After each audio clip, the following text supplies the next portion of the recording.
Good evening everyone. आज हम लोग अपने नेक्स्ट टॉपिक के लिए आ चुके हैं।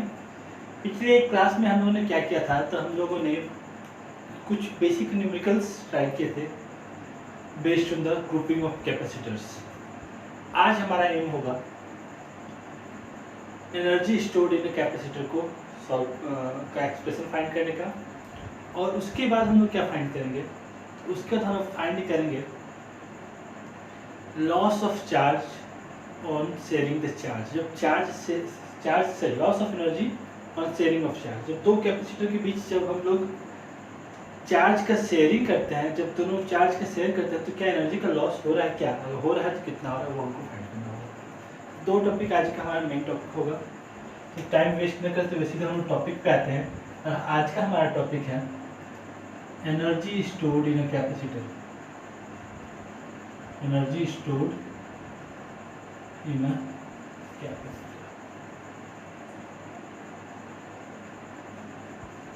कैपेसिटर में कितना एनर्जी स्टोर हो सकता है वो हमको देखना है। तो हम लोग ले लेते हैं एक कैपेसिटर, तो उसको जोड़ लेते हैं एक बैटरी से, क्योंकि इसके अंदर जो एनर्जी स्टोर होगा वो किसके थ्रू होगा, तो बैटरी के थ्रू होगा।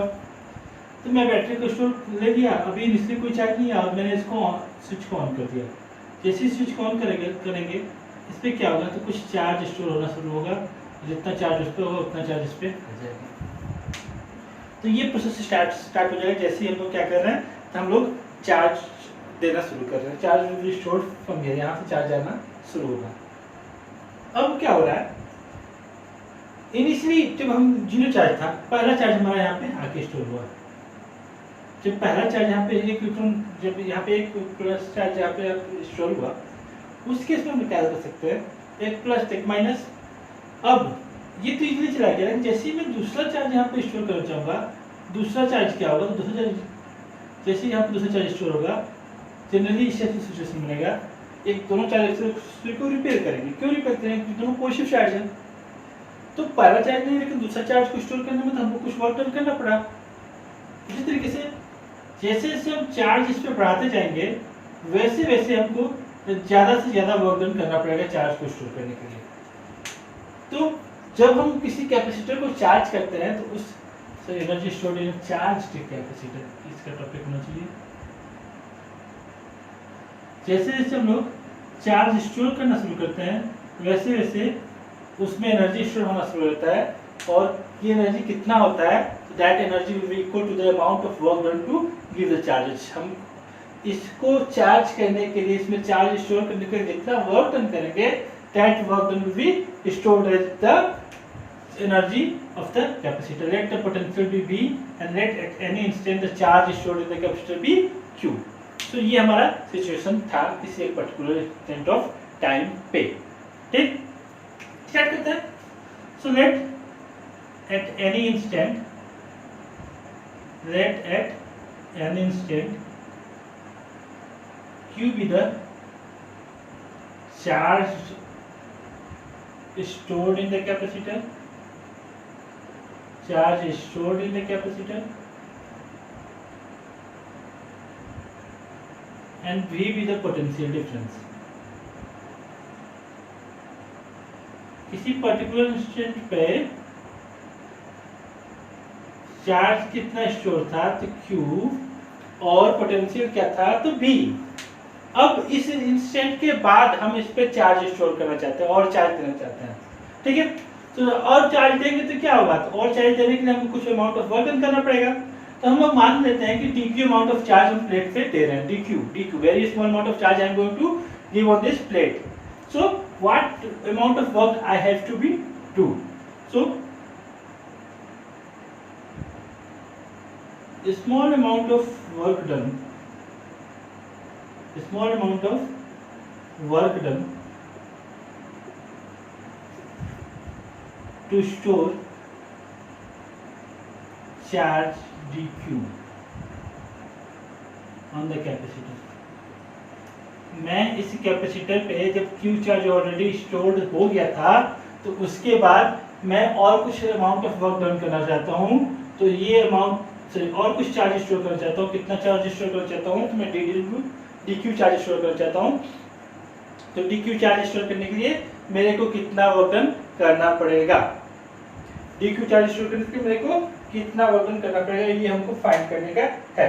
ठीक है, so how it can be written, so we know that the potential difference V is equal to written as V equal to W by Q work done per unit charge. So W equal to V into Q. So if the potential is V and we are going to store a charge dq, so the small amount of work done to store charge dq can be written as dw equal to V into dq. Fine. That can be also written as from the capacitance Q equal to C into B, so B equal to Q by C. So I can write this as Q by C into dq. That is the small amount of work done to store a small amount of charge dq. Now, how much charge the battery is going to have? So battery is having a charge of total charge of capital Q. So if the battery is having a total charge of capital Q, what will be the total amount of work done? So total amount of work done can be calculated by dw equal to Q by C dq and integrating it within the limits from 0 to Q. If I can integrate this equation from 0 to Q, the total amount of work done can be calculated, and this total amount of work done should be equal to W, and here 1 by C is constant, so integration should be of dq q dq from limit 0 to Q. So this can be written as 1 by C, that can be इसका power 1 है, इसको integrate किए तो मैंने कितना हो गया, तो q का power 1 plus 1 is equal to q square by 2 and limit is from 0 to Q. So this total amount of work done W that will become as 1 by C into Q square by 2, or total amount of work done will be written as Q square by 2C.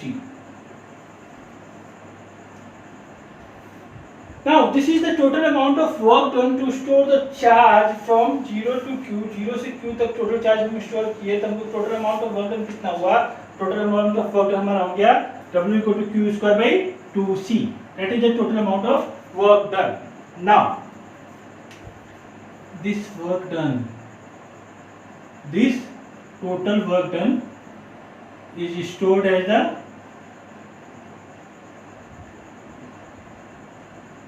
potential energy or energy of capacitor. यही हमारा energy के रूप में store होगा.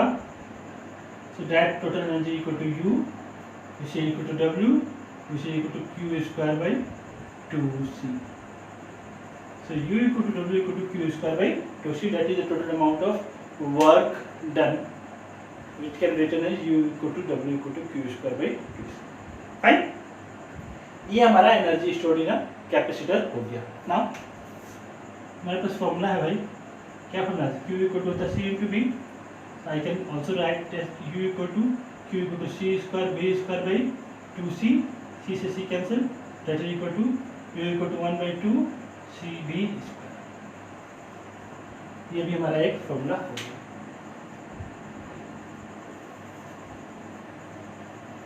Now I can also write this as Q equal to CB है, तो C equal to क्या है, तो V by Q. So I can write this equal to U equal to Q square by 2 into C. C equal to क्या है, V by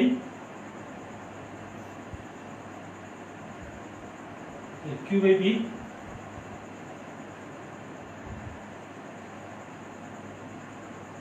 So Q से Q cancel, U equal to 1 by 2 into Q into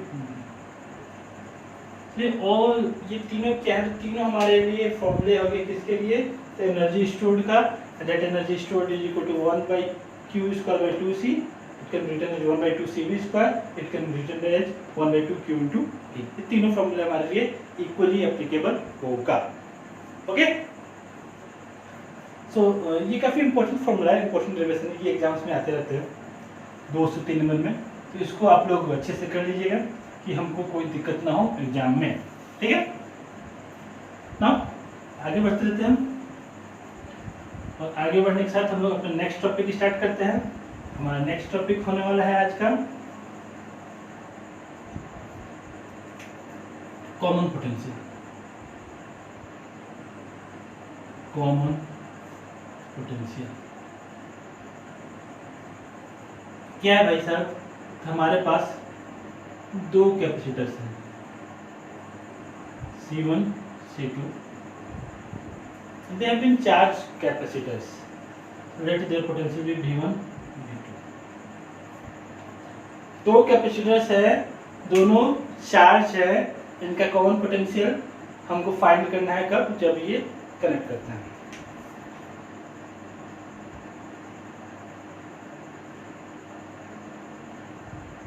question है, जब इन दोनों capacitor को हम लोग charge करते हैं, कनेक्ट करते हैं, जब दोनों कैपेसिटर कनेक्ट कर रहे हैं तो चार्ज कहाँ से कहाँ फ्लो करेगा और कब तक फ्लो करेगा, ठीक है। तो इसको समझने के लिए हम लोग एक एग्जांपल लेते हैं। ये हमारा एक कंटेनर है, इसमें हम लोग पानी भर दिए हैं, इसमें पानी फुल है लगभग, इसमें पानी हाफ है। अब इसमें मैं नीचे एक होल कर देता हूँ, पानी किधर से किधर फ्लो करेगा, obviously from left to right. Why? और कब तक फ्लो करेगा, तो जब तक दोनों वाटर का लेवल इक्वल ना हो जाए। तो अगर ये दीवार को हम यहाँ से यहाँ कर दें, ऑब्वियसली इधर में पानी ज़्यादा है, लेकिन ये नहीं हुआ कि पानी इक्वल पानी होने तक ये पानी का फ्लो हुआ। पानी कब तक फ्लो हुआ, पानी के लिए नहीं, इक्वल लेवल के लिए फ्लो होता है, और that level correspond to the potential energy of the water. यानी पानी का फ्लो कब तक होते रहेगा, जब तक पोटेंशियल एनर्जी वाटर का दोनों में इक्वल ना, दोनों का सेम ना हो जाए। तो सेम यहाँ पे हमारा होने वाला है in the case of capacitors. In the case of capacitor, the charge will flow from one capacitor to another until the potential of the two capacitor become the same. That is, both are going to have the same potential. That potential is known as the common potential. तो charge कब तक flow होगा, जब तक कि common potential reach ना कर जाए तब तक, ठीक है। So what I can write if there is no loss of charge, so I can say that initial charge is equal to final charge. जितना चार्ज इनिशियली था उतना चार्ज फाइनली होगा। तो इनिशियल चार्ज पे रहता है Q1, दूसरे पे रहता है Q2। इधर भी क्या जाएगा Q1 Q2। Q1 equal to क्या जाएगा C1 V1 plus C2 V2।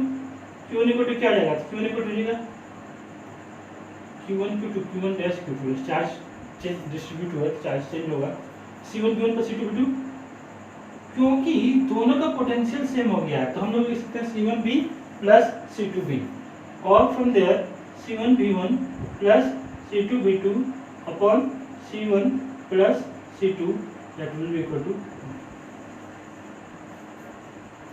that is the common potential reached. I don't think there is any problem regarding this derivation. That is a very simple derivation. Exams like नहीं है, that is used for the loss of charge, loss of energy find करने के लिए हम ये formula use करने वाले हैं, इससे हमने इसको ट्राई कर दिया, ठीक है। तो दो अगर कैपेसिटर को आपस में कनेक्ट करते हैं तो उनके बीच तब तक चार्ज का फ्लो चलता रहेगा,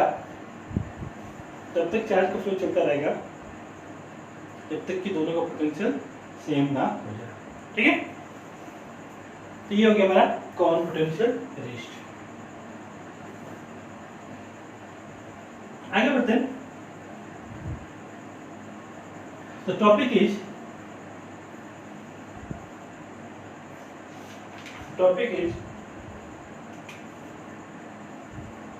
loss of energy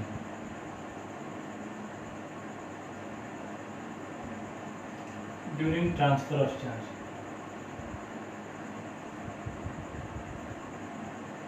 charge transfer हो रहा है, चार्ज लॉस नहीं हो रहा है, लेकिन क्या एनर्जी भी लॉस नहीं होगा, ये एनर्जी का लॉस होगा। ये हमको देखना है कि अगर रिडिस्ट्रीब्यूशन ऑफ चार्ज हो रहा है, शेयरिंग ऑफ चार्ज हो रहा है, तो क्या एनर्जी का लॉस हो रहा है क्या, ठीक है। Let this write to be sharing of charge, not the transfer of charge, ठीक है। सो सिचुएशन सेम है, we have two capacitors named C1 C2, potential V1 V2, and after some times they are connected together, and after they are connected together the capacity is again C1 C2, but potential is going to be a common potential, that is V. ये हमारा situation है. Okay, so what I have to find, I have to find the loss of energy. So how to find the loss of energy? Okay, so initial energy of the capacitors.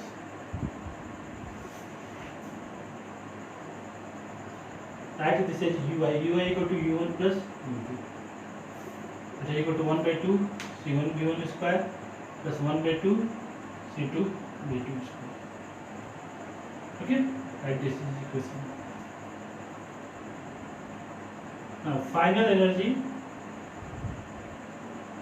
after sharing of charge.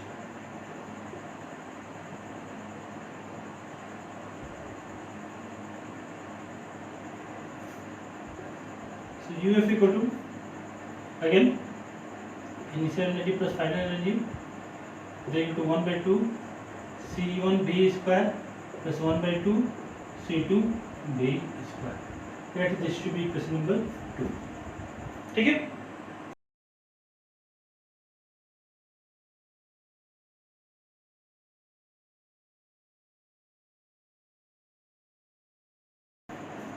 तो ये हो गया हमारा final energy ना.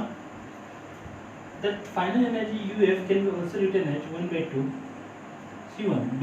V की value क्या आ रहा था? तो V की वैल्यू आ रहा था हमारा C1 V1 plus C2 V2 upon C1 plus C2. So that can be written as C1 V square plus C2 V square. It can be written C1 plus C2 into V square, which is equal to 1 by 2 C1 plus C2 into V. V की value क्या हो जाएगा? V की value हो जाएगा C1 V1 plus C2 V2 upon C1 plus C2 the whole square. That is the final energy of the capacitor, and not let this to be equation number 2. Okay. Now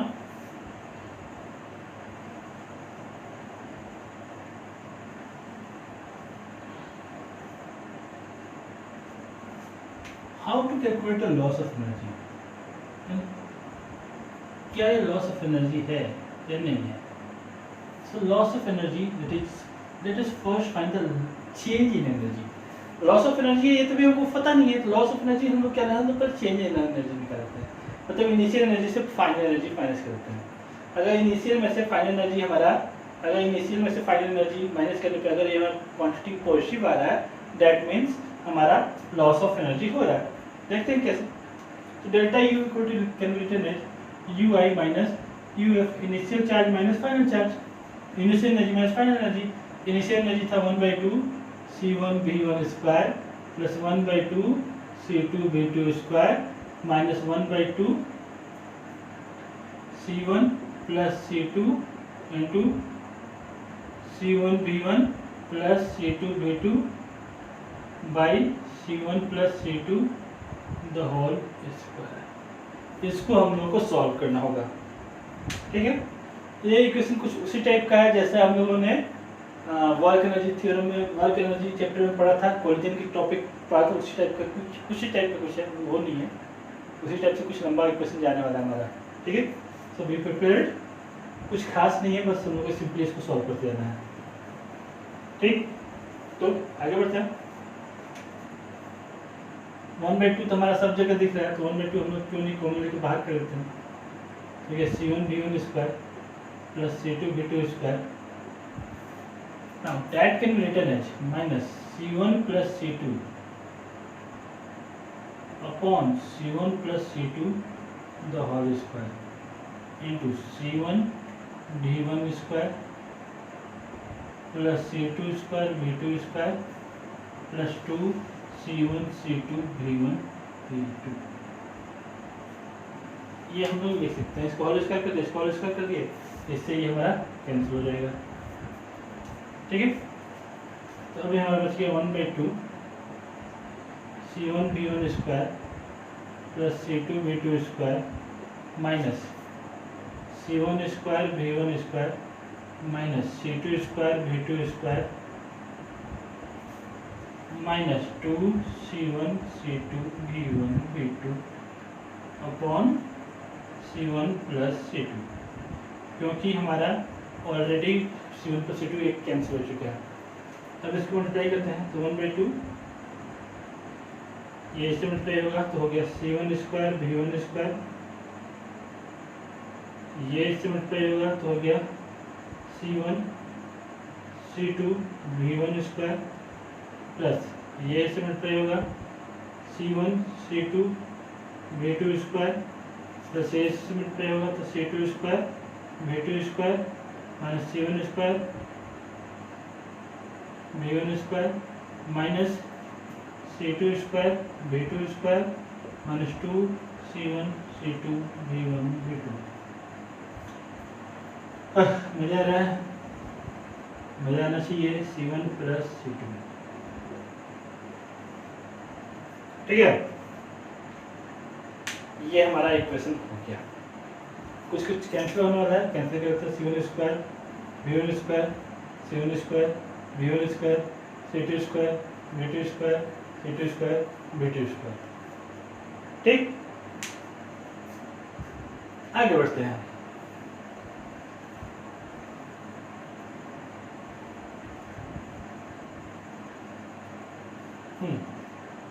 आगे बढ़ते हैं तो ये हो गया 1/2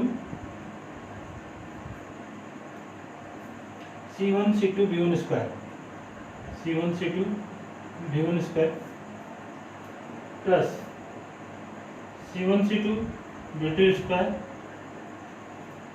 minus 2 C1 C2 V1 V2 upon C1 plus C2, ठीक है।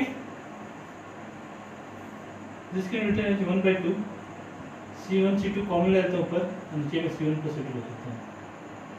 तो क्या आएगा V1 square plus V2 square minus 2 V1 V2, ठीक। ऐसे ही आगे चलते जाना है, घर है ना ठिकाना है, आगे बढ़ते जाना हमको। तो क्या हो गया हमारा C1 C2 upon 2 C1 plus C2 and that can be written as V1 minus V2 in the whole square. That is a change in energy. Now कैसे कह सकते हैं ये जो हमारा इक्वेशन आ रहा है, ये इक्वेशन निगेटिव होगा कि पॉजिटिव होगा, ये इक्वेशन का वैल्यू निगेटिव होगा कि पॉजिटिव होगा। अगर ये इक्वेशन का वैल्यू निगेटिव हो रहा है तो हमको लॉस नहीं हो रहा है, हमको गेन इन एनर्जी हो रहा है। और अगर इस इक्वेशन का वैल्यू पॉजिटिव हो रहा है तो हमको लॉस ऑफ एनर्जी हो रहा है। तो how to decide this equation is whether positive और नेगेटिव, ठीक है। कैसे हम पता करें? Can I say that this quantity is going to be positive, चाहे हम ले 4 - 3 का होल स्क्वायर, चाहे हम ले 3 - 4 का होल स्क्वायर, अगर होल स्क्वायर आ गया तो ये पॉजिटिव आना है, ये फिक्स्ड है। तो ये क्वांटिटी पॉजिटिव होने वाला है।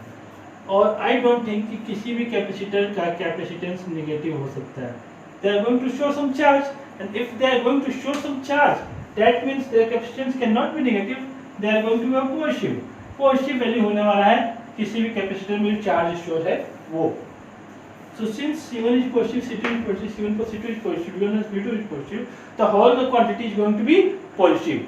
And if whole the quantity is going to be positive, so I can say that this is the delta U and this is the loss of energy, and the loss of energy during the transfer of charge, the loss of energy during the transfer of charge is going to be C1 C2 upon 2 C1 plus C2 multiplied by V1 minus V2 the whole square.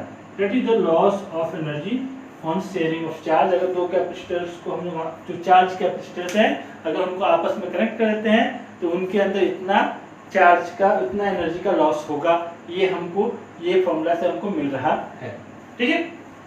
So that is all about the loss of energy on transfer of charge. अगर हम transfer of charge sharing of charge करते हैं तो हमको इतना energy का loss हो रहा है, ओके। नाउ अगर बात करते हैं हम लोग, अगर हम बात करते हैं टॉपिक की, तो ये हमारा यहाँ पे टॉपिक जाके समाप्त हो जाता है। ये हमारा पहला यूनिट था जिसमें 2 चैप्टर्स हम लोग कह सकते हैं कि थे। पहला चैप्टर में था अप टू इलेक्ट्रिक फ्लक्स तक, और दूसरा में पोटेंशियल से लेकर कैपेसिटेंस तक टॉपिक थे। आई नो कि उतने अच्छे टॉपिक्स नहीं लगे होंगे, मीन्स डेरिवेशंस काफ़ी थे, न्यूमेरिकल्स भी काफ़ी थे, बट ये हमारा लास्ट टॉपिक रहेगा। इसके आगे भी टॉपिक एक है जिसको बोलते हैं Van de Graaff generator, Van de Graaff generator, but that had not been included in the CBSE syllabus, but it has been included for the JAC boards and various state boards. It has been included, so you can see whether that topic is included or not in your syllabus. Okay, but for other point of view, our syllabus is going to be in here. यहाँ पे हमारा syllabus खत्म हो जा रहा है. Now what should we do? We must have some numericals section. Numerical के हम लोग अलग से हमारे पास सेशन होना चाहिए जिसमें हम कुछ न्यूमेरिकल्स सॉल्व करें, कुछ स्टैंडर्ड न्यूमेरिकल्स सॉल्व करें related to the capacitance and the capacitors, कैसे चार्ज फाइंड कर सकते हैं, मैंने ऑलरेडी बताया था। बट उसके अलावा भी कुछ अच्छे न्यूमेरिकल्स हमको सॉल्व करने चाहिए, हमको अच्छे न्यूमेरिकल्स भी ट्राई करने चाहिए। So in the next class I will solve some questions, if these questions from your side, that will be far better for me, but still we are going to solve some question in the next class. उसके बाद क्या करेंगे, तो हम लोग अपना next unit start करने वाले हैं, that is electric current, that is current electricity. And the current electricity is not very much related to the electrostatics, that is bit different than electrostatics. So if you are having problem in the electrostatics, तो इससे हमको कोई ज़्यादा फर्क नहीं पड़ने वाला है, हम लोग उसको आसानी से समझ पाएंगे। ऑलरेडी वो चैप्टर हम लोग क्लास 10th में पढ़े हुए हैं, वही सारे टॉपिक्स पढ़ने हैं, कुछ एडवांस टॉपिक्स इसमें मिलेंगे, किरचॉफ्स लॉ, पोटेंशियोमीटर, ये सब हमारे एडवांस टॉपिक्स मिलने वाले हैं। अदरवाइज सारा चीज़ हमको वही चीज़ मिलने वाला है। So wait for the next topic next day, and the next day we will start with from the sum numericals section, हम लोग कुछ न्यूमेरिकल्स करेंगे, और उस न्यूमेरिकल को खत्म करने के बाद हम लोग नया यूनिट स्टार्ट करने वाला है, और नया यूनिट हमारा होने वाला है इलेक्ट्रिक करंट और करंट इलेक्ट्रिसिटी। सो अगर आप नहीं कंप्लीट कर पाए हैं तो आज आपको मैं टाइम दे रहा हूँ, आप कंप्लीट कीजिए, और कंप्लीट करने के बाद नेक्स्ट टॉपिक में साथ साथ हम लोग फिर से स्टार्ट करने वाले हैं। ओके, तो see you on the next day, तब तक के लिए सभी को गुड नाइट।